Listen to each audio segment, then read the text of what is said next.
Hanabıtın beyti verrektik. Beyde eder bolayıp yapıp, beyde edergit.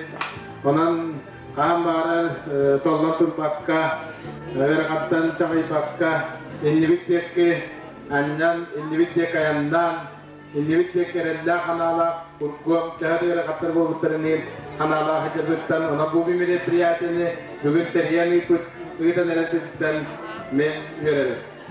Ona ne heyaka, tabi Düğünü meripiyatiye, buhun taruluğun, ederitçetin meripiyatiyata, onun hege bu meripiyatini barabıt, ederitçetten meripiyatiyalara bir bırahanlık bittiğini bugün göre kata bırahanlıktan diyen eğini görelim.